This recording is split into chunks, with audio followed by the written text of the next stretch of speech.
Estimadas maestras y maestros, no saben cuánto gusto me da poder compartir con ustedes esta información en este consejo técnico ordinario que tenemos que realizar.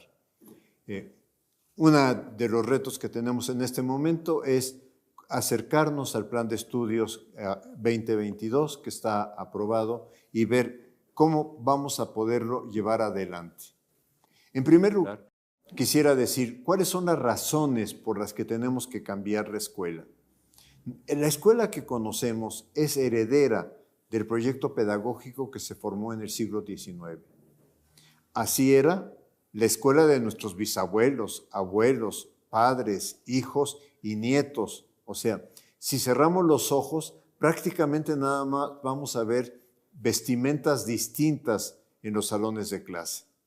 Mantiene, por lo tanto, esa estructura del salón de clases, esa estructura hecha fundamentalmente para que haya un pizarrón al frente y para que el profesor tenga su escritorio y desde ahí hable.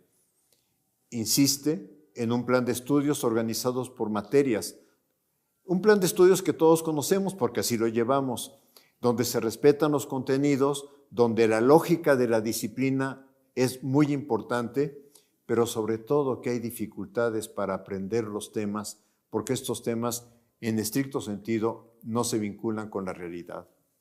¿Por qué queremos una escuela diferente? Por razones compensatorias. La investigación muestra una distancia entre contenidos escolares y la realidad social y cultural de los alumnos. El cambio es el principio de avanzar hacia una escuela justa, compensatoria, crítica, emancipadora. Quienes no están en la escuela, quienes han huido de la escuela, quienes decidieron no seguir en la escuela, fueron fundamentalmente porque la escuela los expulsó, porque el sistema educativo los expulsó al no reconocer su potencial y de alguna manera están fuera porque se castigaron sus debilidades para poder acoplarse a lo que la escuela se supone que tiene que lograr. También tenemos que cambiar por una serie de razones pedagógicas y didácticas. Existe un debate pedagógico nacional e internacional muy vivo, muy significativo, y podríamos decir que este plan de estudios es la primera ocasión en que retoma a fondo temas pedagógicos, porque en el siglo XX la psicología desplazó a la didáctica. La psicología logró explicaciones sobre procesos de aprendizaje, y estos son importantes, pero se desplazó el entender cuáles son los procesos y cuáles son los procesos de formación que tiene que tener la escuela. También estamos buscando romper con las lógicas que siguieron otros cambios curriculares en donde se seguían las pautas que los organismos internacionales establecen a través de sus investigaciones. Pautas que tienen sus fundamentos, pero que reconozcamos son inadecuadas para el caso mexicano.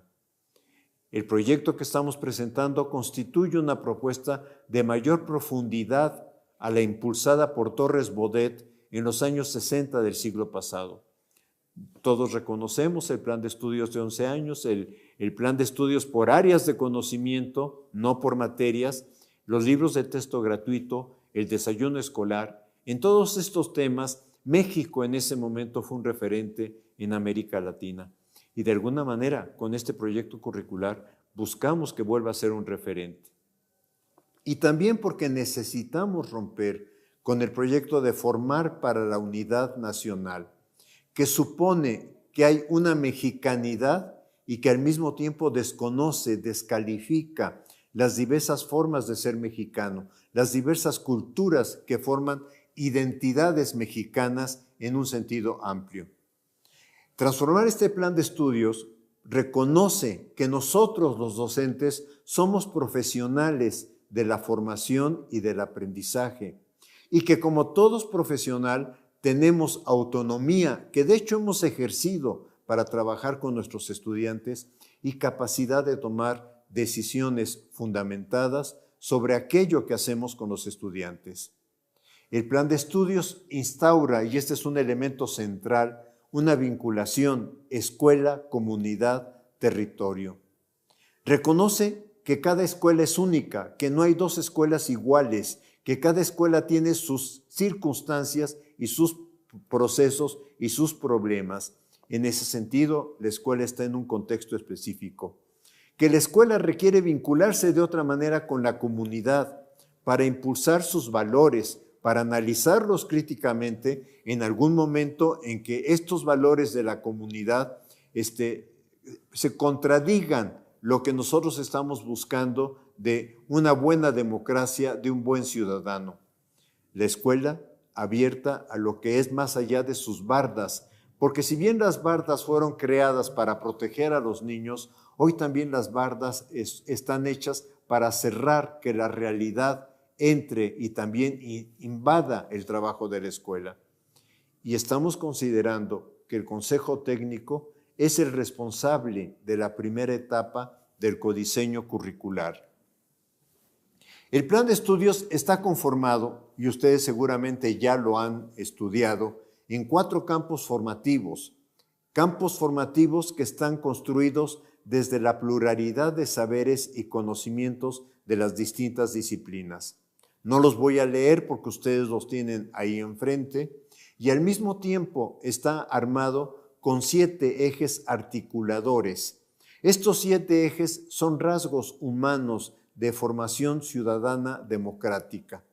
Lo único que pudiera yo expresar, que quizá en esta lámina no logro presentar en forma adecuada, es que si bien en los campos formativos hay que trabajar saberes que proceden de distintas disciplinas, no todos los ejes, inclusión, pensamiento crítico, interculturalidad crítica, igualdad de género, etcétera, no todos esos ejes hay que expresarlos en cada etapa, en cada proyecto que desarrollemos a partir del análisis del campo formativo.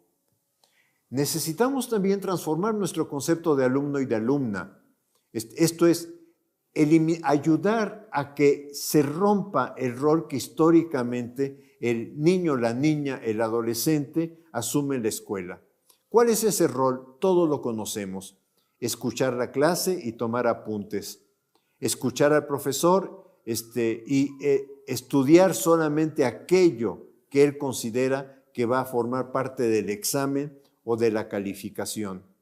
Hacer ejercicios, llenar planas, trabajar el libro de texto según lo determine el docente. ¿Qué es lo que nos ha faltado? ¿Cuál ha sido el gran error de nuestra escuela? No ayudar al alumno a que se pregunte qué quiere aprender. El aprendizaje tiene que ser algo de él, no incluso de que hablemos de motivación, no. El aprendizaje tiene que responder a ¿para qué quiero aprender algo? Y esto va a llevar muchísimo esfuerzo de nosotros y de las familias, por supuesto, y de la sociedad para que el alumno empiece a preguntarse ¿qué quiero aprender? Y entonces esto ayudará a que no trabajen solo por aquello que se califica en la escuela. Necesitamos transformar el concepto evaluación, calificación, evaluación formativa. Yo diría que en México y en el mundo se confunde evaluación con calificación y se considera que la evaluación sumativa y que los portafolios de evidencias y que las rúbricas y que todo esto hacen la evaluación. Yo diría, hagamos una distinción clara que el plan de estudios establece.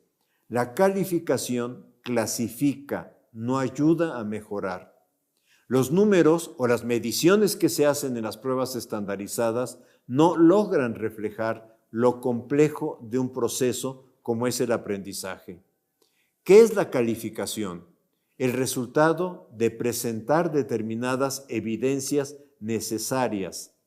Pueden ser tareas, ejercicios, reporte de proyecto o en secundaria el reporte de un laboratorio, exámenes periódicos murales, representaciones en la comunidad o cualquier otra actividad que podamos considerar que refleja el aprendizaje. La calificación es una necesidad del sistema educativo. No surgió, y esto me parece muy importante insistirlo, surgió en el siglo XIX, cuando se establecieron los sistemas nacionales de educación, pero no surgió ni desde la pedagogía ni desde la didáctica. Este es un tema que tenemos que trabajar con cierto cuidado. Tenemos que buscar cómo logramos establecer una evaluación formativa. Yo aquí sigo mucho la didáctica francesa y en ella se plantea que la finalidad de la evaluación formativa es retroalimentar. Pero una cosa muy importante, que el punto de partida es que el sujeto logre autorreflexionar sobre lo que está haciendo, autoanalizarse. El riesgo de la evaluación formativa es rigidizarla, porque al rigidizarla, al ponerle formatos, lo que vamos a hacer es impedir que fluya. Por eso el autor que estoy siguiendo, Scallon, propone impulsar mecanismos informales. Y esto va a ser un reto para ustedes, porque son ustedes los que tienen que construir con sus alumnos esos mecanismos informales. Por eso buscamos evitar una sobrecarga de acciones para realizarla. Evitar sanciones a partir de lo que el estudiante diga como evaluación formativa. Y por eso la evaluación formativa, como criterio que plantea este autor, necesita asumir una dimensión personal. Necesitamos un tema que va a ser complicadísimo, pero que tenemos que empezar a trabajar en él, que es cómo avanzar en colaborar en que los padres de familia, los tutores y la sociedad empiecen a considerar de otra manera lo que tiene que hacer la escuela. La relación escuela-comunidad-territorio involucra a los padres de familia. Los padres de familia y tutores ingresaron a la escuela en la pandemia. Ahora cuidemos que no se retiren de la escuela, que sigan apoyando.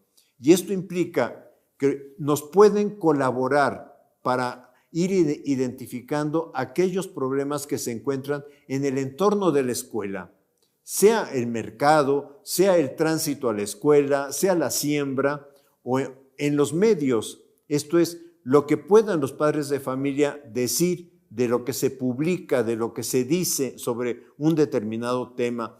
Podría ser sobre la guerra Rusia-Ucrania, podría ser sobre la contaminación en determinadas ciudades, sobre los problemas del agua, etc. Y en algún caso, si los padres de familia cuentan con datos, lo que pueden encontrar en WhatsApp que pueda ayudar a la escuela. En este sentido, estamos trabajando en pensar una noción diferente de aprendizaje en la escuela y una noción diferente de libro de texto.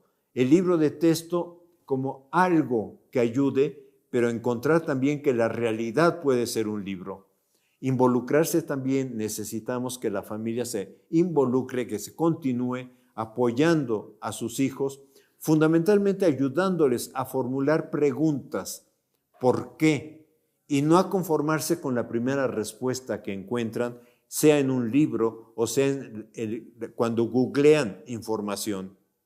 Cambiar su percepción de lo que esperan de la escuela, que la escuela pueda realizar. Y fundamentalmente aceptar otro medio de comunicación sobre sus hijos, de lo que sus hijos hacen en la escuela, que no sea la tradicional boleta de calificaciones. En este sentido, el cambio que buscamos se orienta a restaurar un circuito escuela, comunidad, territorio como punto de partida y punto de llegada de los saberes. Buscar que el estudiante aprenda a entender la realidad, no para repetir las frases que vienen en los libros, sino para decir, lo que yo veo en la realidad puedo afirmar tal cuestión. Tema que si vemos los niños desde preescolar, de primaria, pueden a través de sus dibujos demostrar, pero que poco a poco los vamos obligando, orillando a que nos repitan lo que dicen los autores. En este sentido, buscamos analizar críticamente la realidad, lo que Freire plantea, leer el mundo, buscar una síntesis incluso entre el saber del sentido común y el saber sistemático. No es que neguemos el sentido común, pero puede ser el punto de partida, bien sea para fortalecer o para argumentar este es lo que se afirma a través del sentido común, o bien sea para contradecirlo y encontrar que hay otras explicaciones mucho más abarcativas, mucho más explicativas que la que el sujeto tiene en ese momento.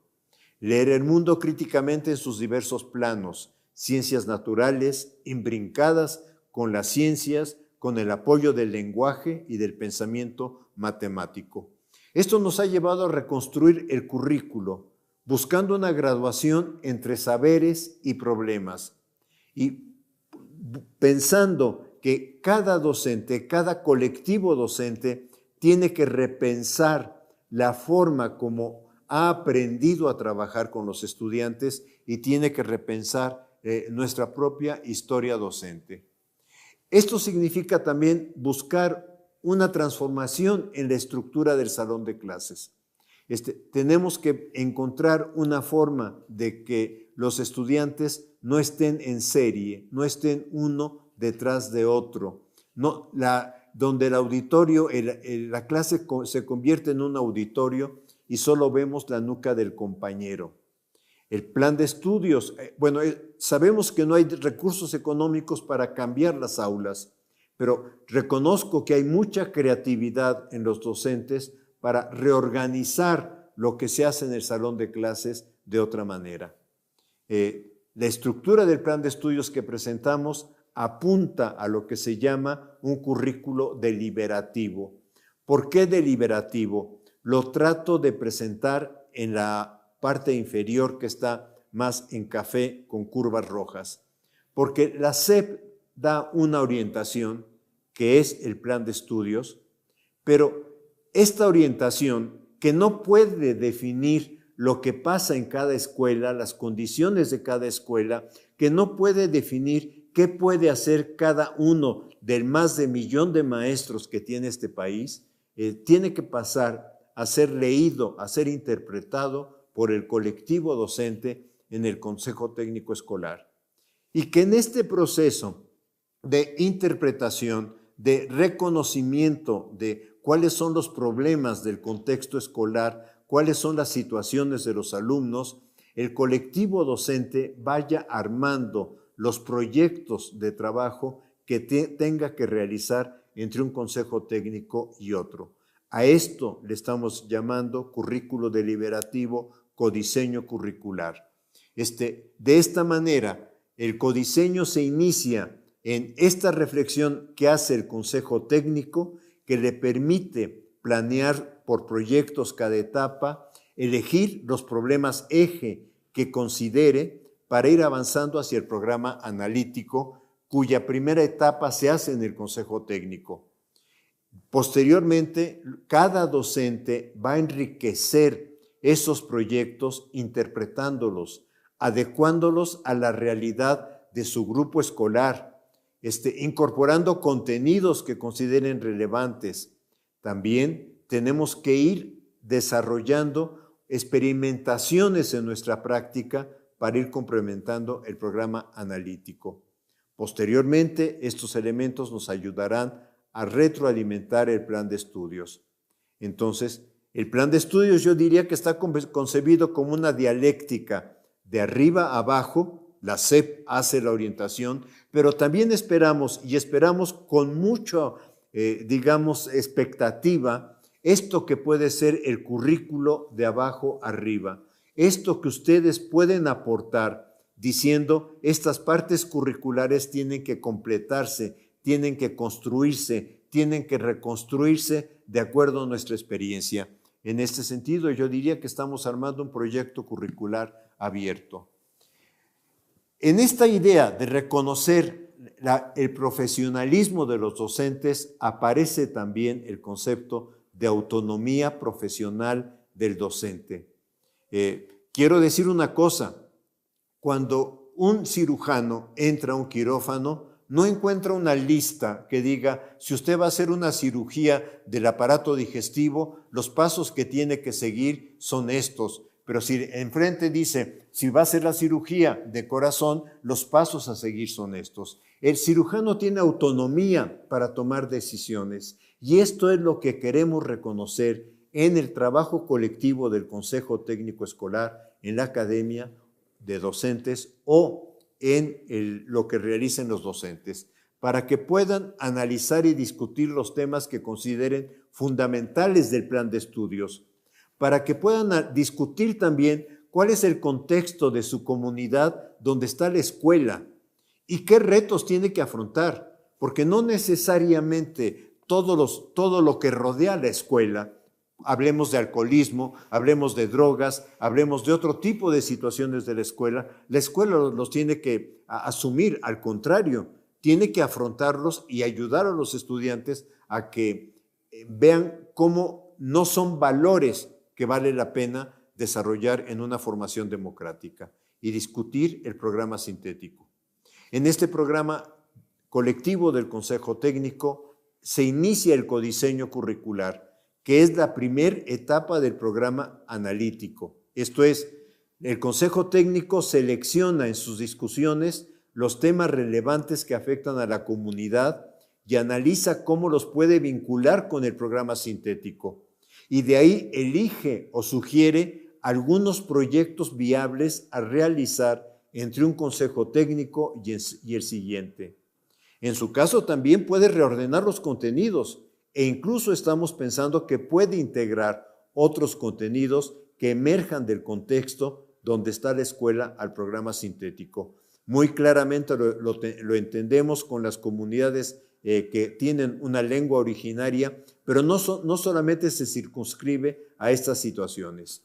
El Consejo Técnico posteriormente, en un siguiente consejo, tendrá que analizar, valorar lo que se pudo realizar, los problemas y dificultades del trabajo que enfrentaron y de alguna manera proyectar el trabajo para el siguiente Consejo Técnico. Ya con estos elementos, el docente requiere completar el codiseño curricular en función de las condiciones de su grupo escolar. En este sentido, pensamos, al docente le corresponde hacer la planeación de su secuencia didáctica e integrar en esta secuencia algunas ideas para la evaluación formativa y lo que estoy denominando aquí los entregables para la calificación. Este es un intento de diagramar lo que estamos pensando en este momento para la tercera fase, que como ustedes saben es primero y segundo de primaria.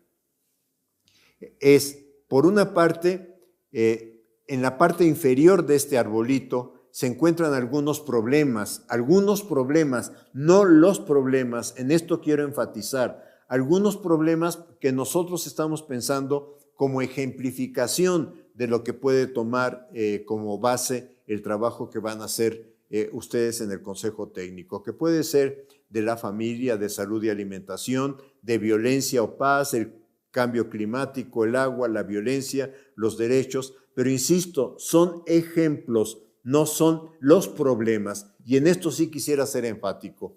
Y tenemos tres grandes ámbitos disciplinares en los que hay que avanzar, que son los lenguajes, y en este caso es lectoescritura, donde tenemos que iniciar, que puede ser en lengua originaria o en lengua de señas o en lengua o en el español, obviamente.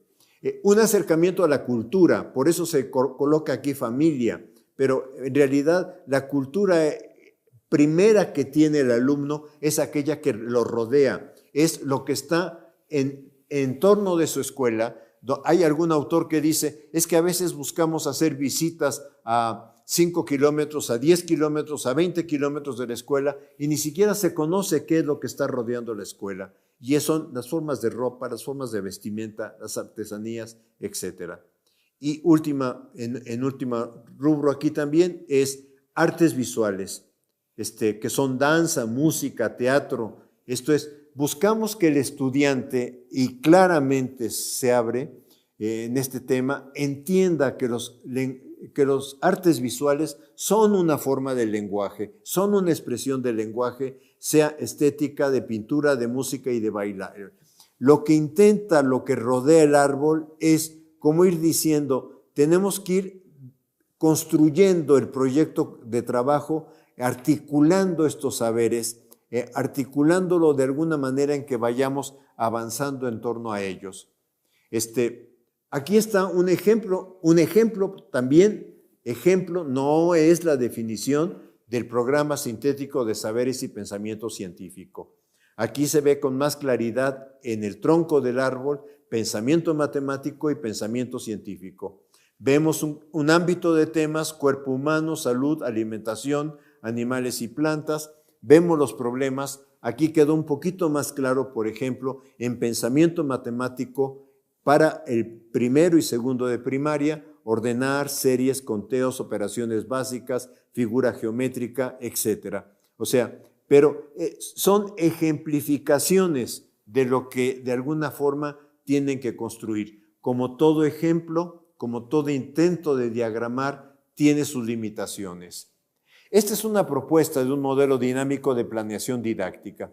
Por una parte tenemos la planeación, problemas contextuales, los saberes que tienen los alumnos y los saberes sobre los cuales tendríamos que trabajar, los procesos de grado creciente de complejidad, y por otra parte lo que intento de alguna manera trabajar es que se planea simultáneamente secuencia didáctica, espacios de evaluación formativa y entregables para calificar, y que hay una relación mutua entre estos tres elementos. Esto es, las situaciones, problemas o los proyectos o los contenidos que vamos seleccionando, después se van a traducir en determinados entregables y van a aparecer en la evaluación formativa en términos de los alumnos están mostrando aprendizaje, los alumnos están mostrando dificultades para hacer la tarea o dificultades en los trabajos, etcétera. Y entonces, estos pueden ser los puntos de reflexión en la evaluación formativa que tendrían que ver a qué se deben y sobre todo qué circunstancias lo causan y qué podemos hacer en conjunto maestros, alumnos e incluso en su momento padres de familia. Y esto también lleva a repensar las secuencias didácticas. Por eso lo que estoy planteando aquí y lo estoy planteando como dinámico es esto entra en movimiento, como toda gráfica tiene sus limitaciones, pero entra en movimiento. Lo que no quisiera, por favor, para los colegas directores, supervisores, es que esto lleve a que se les exija a los maestros por semana una planeación de este tipo. Si exigimos una planeación rígida, lo que vamos a hacer es llenar de trabajo al maestro e imposibilitarle trabajar en el aula. Tenemos que encontrar una forma de que esto no se traduzca en un documento para que nada más haya grandes orientaciones sobre las cuales el docente pueda trabajar. Los docentes tenemos creatividad y la hemos mostrado y la mostramos muchísimo en la pandemia. Por ejemplo, nadie nos dijo utilicen el WhatsApp. Nadie nos dijo algo que una compañera que trabajó en medio rural me escribió y me llamó mucho la atención, que dijo el cuadernillo viajero. Esto es, el cuadernillo que en algún momento llegaba al niño a través de determinados medios que el maestro había hecho a través de fotocopias, etcétera, y que después encontraba el mecanismo para que los padres de familia lo regresaran a la escuela. Nosotros mostramos mucha creatividad en la pandemia y hemos mostrado siempre creatividad. Y este proyecto se basa en reconocer la formación, la creatividad del maestro para ofrecer formas de trabajo a nuestros estudiantes.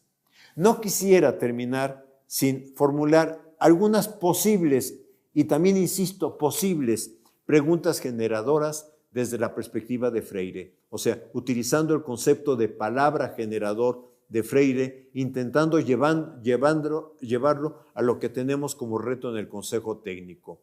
Y en ese sentido las preguntas serían, ¿qué reto representa la propuesta pedagógica del Plan de Estudios 2022 para el trabajo colegiado en la escuela? ¿Qué situaciones del contexto que afectan el entorno escolar pueden convertirse en referente para desde ahí organizar proyectos integradores? ¿Cómo imaginamos que desde ese proyecto se puedan integrar saberes de distintos ámbitos disciplinarios? ¿Cómo podemos pensar que se puede realizar la evaluación formativa sin que ésta se rigidece? Pero Compañeros maestros, la verdad, tómenlas como preguntas generadoras. Si no les sirven, no las tomen. Que el Consejo Técnico Escolar con responsabilidad, con la responsabilidad profesional que tenemos, armemos entonces las preguntas generadoras que nos ayudarían a nuestro trabajo. Solo me queda agradecerles y esperar que esta pequeña intervención con ustedes haya sido de su interés. Muchas gracias. Gobierno de México.